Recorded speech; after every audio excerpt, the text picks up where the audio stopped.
안녕하십니까. 청와대 대변인 강유정입니다. 두 가지 브리핑이 있습니다. 국빈 방중 관련된 브리핑과 그리고 오늘 오후에 있었던 대통령 깜짝 오찬에 관련해서 브리핑하겠습니다. 우선 국빈 방중 관련 브리핑하겠습니다. 강유정입니다. 이재명 대통령은 시진핑 중국 국가주석의 초청으로 1월 4일부터 7일까지 3박 4일간 중국을 국빈 방문합니다. 이 대통령은 1월 4일부터 6일까지 베이징에서 시진핑 주석과 정상회담 및 국빈 만찬 등 공식 일정을 진행하고 이어 6일부터 7일까지 상하이를 방문합니다.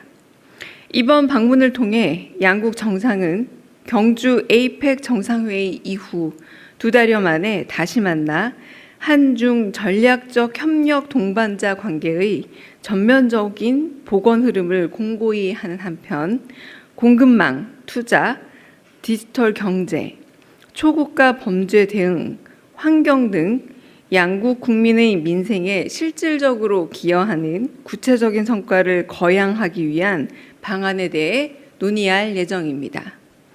아울러 상하이에서는 2026년 백범 김구 선생 탄생 150주년이자 상하이 임시정부 청사 100주년을 맞아 역사적 의미를 되돌아보고 앞으로 한중 간 미래 협력을 선도할 벤처 스타트업 분야에서 양국 기업 간 파트너십을 촉진하기 위한 일정도 가질 예정입니다.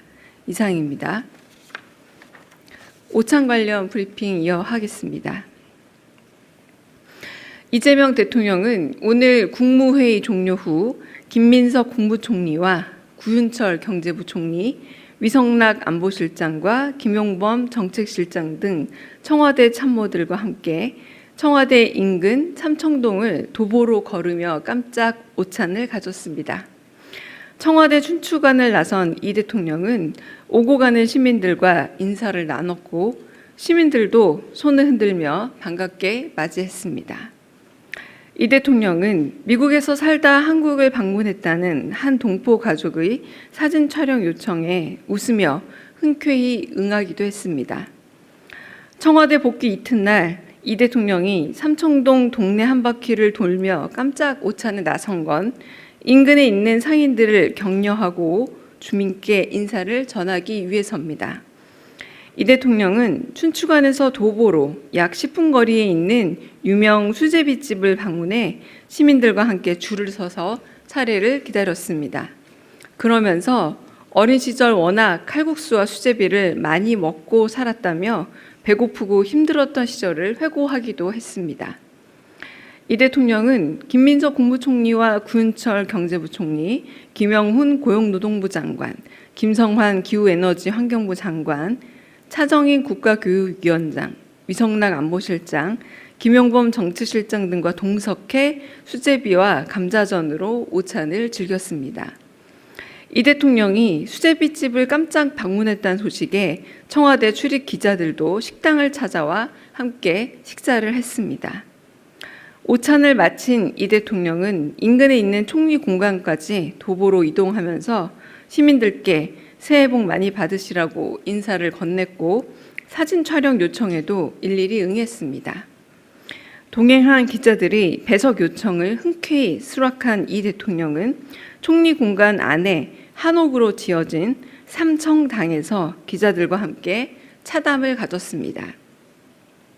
한남동 관저와 청와대를 오가는 게 불편하지 않느냐는 기자들의 질문에 이 대통령은 불편함이 없다면서 총리 관저가 참 좋다고 언급했습니다. 이에 동석자들은 김민석 총리에게 총리 관저를 잘 지켜야겠다고 농담을 건네 좌중이 한바탕 웃기도 했습니다. 이후 이 대통령은 총리와 청와대 참모, 기자들과 함께 외교 문제 등 여러 현안에 대해 허심탄회한 이야기를 나눴습니다.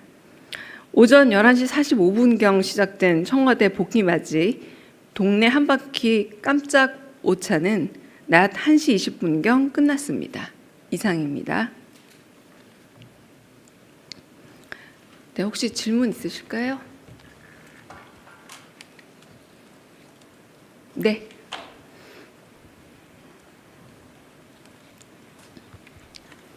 네, 안녕하세요. 고발뉴스 이상호라고 합니다. 이제 엠바고가 풀려서 일정에 대해서 언급을 해주셨는데 그동안 몇몇 매체에서 한한령 때문에 그동안 문화 공연이 제한됐었는데 혹시 이번 방중 기간에 문화 행사가 혹시 준비되고 있는 것 아니냐 이런 기사들도 있었고 질문도 많이 받으셨는데 혹시 가능한 선에서 답변 주실 수 있는지 여쭙습니다.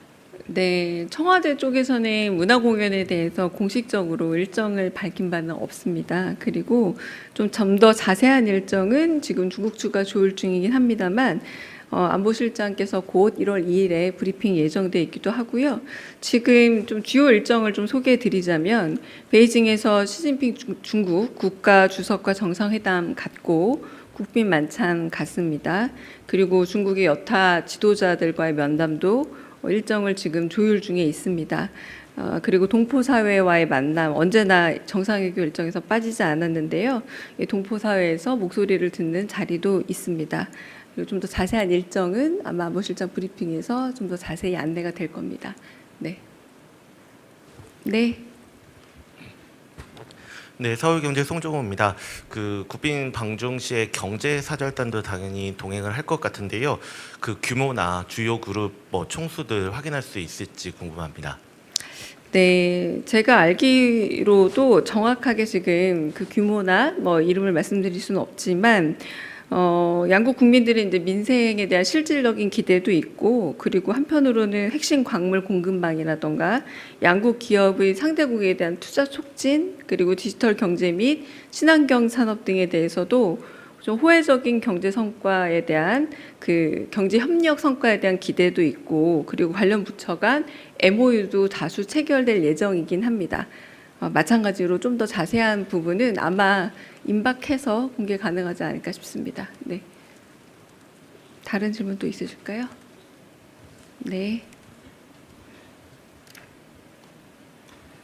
네, 한국경제신문 김형규 기자입니다. 이번 정상회담에서 한한령 해제가 의제로 올라와서 좀 다뤄질지 그리고 요걸 좀 성과로 내세울 만한 것들을 좀 준비하고 계실지 궁금합니다.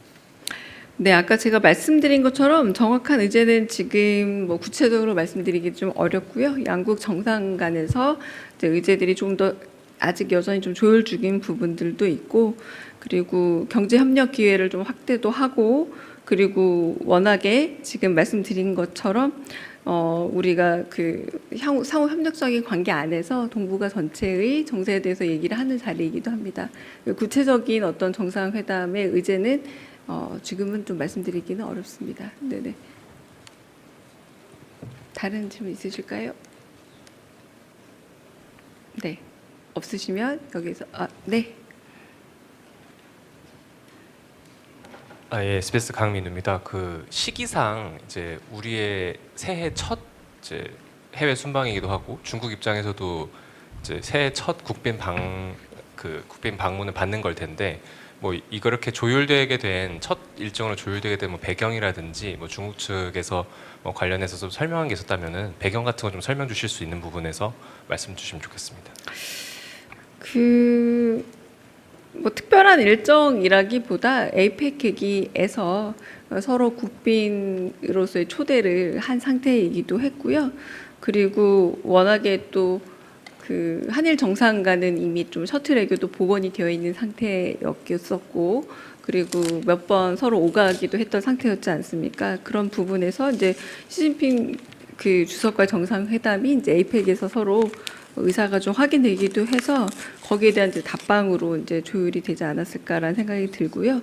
이재명 대통령이 좀 그 조기에 좀 중국을 방문했으면 한다라는 마음을 밝힌 바도 없지 않아 있었습니다. 이제 그런 부분들과 여러 가지 고려가 되어서 방중이 이루어지지 않을까 싶습니다. 네. 다른 질문 없으시면 정리하겠습니다. 네.